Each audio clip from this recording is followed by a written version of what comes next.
we already talked about the Oedipus complex. Today we're talking about Electra complex.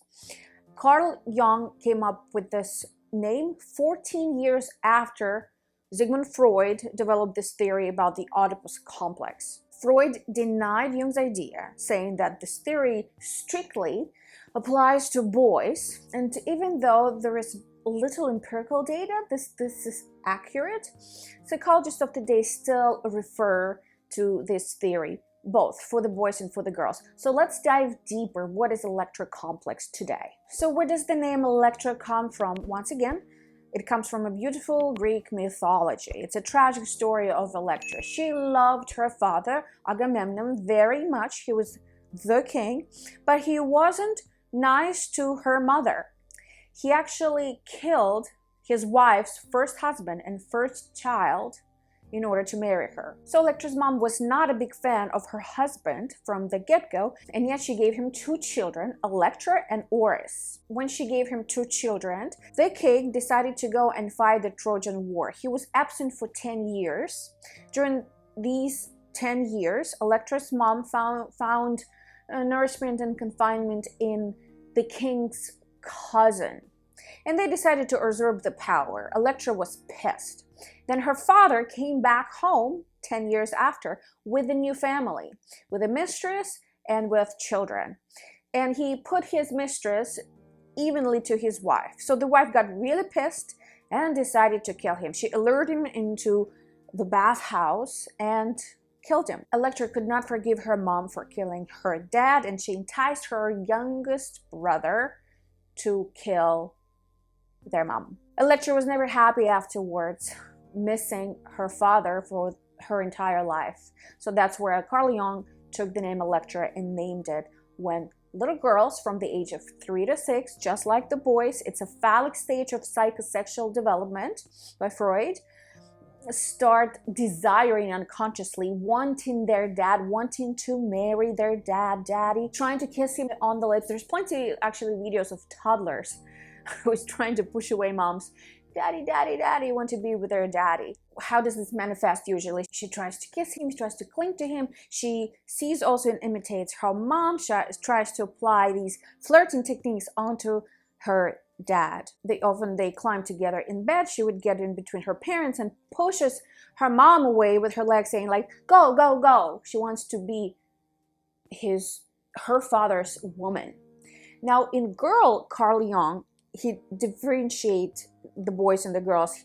He stated that this process runs a little differently, because when the little boy is born and he has a relationship with his mom, because they are of the opposite sex, it's pretty straightforward. He's in love with his mom, he wants to marry her. This is applicable in the society. For the girls, she of course loves her mom. She's an extension of her mom. And then at some point she realizes that she also has a dad, and she also has feelings for her dad, but the feelings are a little different. So she wants to be with the dad, but then she also has to reorient herself, seeing that my mom has something that I don't have. So she starts taking the way she moves, the way she talks, maybe the way she dresses. Often girls during that age wants to apply makeup, put high heels on, trying to be this sexy woman, maybe not sexy, but attractive. She wants to be his little girl, his little woman, rather. Closer to the age of 5, 6, a child, a girl in this case, realizes that what she's desiring is inappropriate in the society, and that she's not her father's woman, the mom is. She starts to experience guilt. And also Carl Jung points out, just as the boys start having this fear of castration, girls develop this envy for a penis, for a cock. So if something goes wrong during this stage of development, we receive in the end women who are competing with men. Promiscuity is also one of the traits. So during this period, it's very important for the parents not to scold the girl, not for mom to get jealous and act out, not for dad to reciprocate, right, or like deny her. For the dad, it's very important to say, you're my beautiful princess, I love you so much, but I already have a wife, it's your mother, and when you grow up, you will have even better husband that I am, you will have your own life, your own man, your own family. It's very healthy to kiss in front of children, to show them that this is my wife and you are my daughter and I love you very much. So by the age of 6, if there is no traumas, the Electra complex resolves itself healthily. And the girl moves on onto another subject. She falls in love with the boy in her kindergarten, for example. She grows up to become a woman who has a very healthy self-perception, and she understands and loves and treats men with respect. Now, if there is any trauma occurs during this period, it can be her parents called on her, right, for her affection to her dad, or of course even more acute traumas like alcoholism in the family, like divorce, like father abandoning and leaving, domestic violence. In the end, we receive a woman who struggles with self-worth, who is unable to build healthy relationship, who does not trust men, prone to depressions, has very low self-esteem, falls into codependency with men when she enters the relationship, forgets about herself, forgets about her daily tasks, completely immerses herself into the world of a man, often attracted, dates unavailable men, married men, to prove to herself that, if I am able to get him, then I can rewrite my story, then I can complete the cycle. I can prove to myself that I am something, I matter, because this guy who's unavailable for whatever reason now can become my man. Or there is another scenario when a father loves his daughter too much during that phallic stage of psychosexual development. The girl grows up to be a woman who is codependent on her father. For example, she calls him 3 times a day. She has to tell him everything. She wants him to solve all of her problems.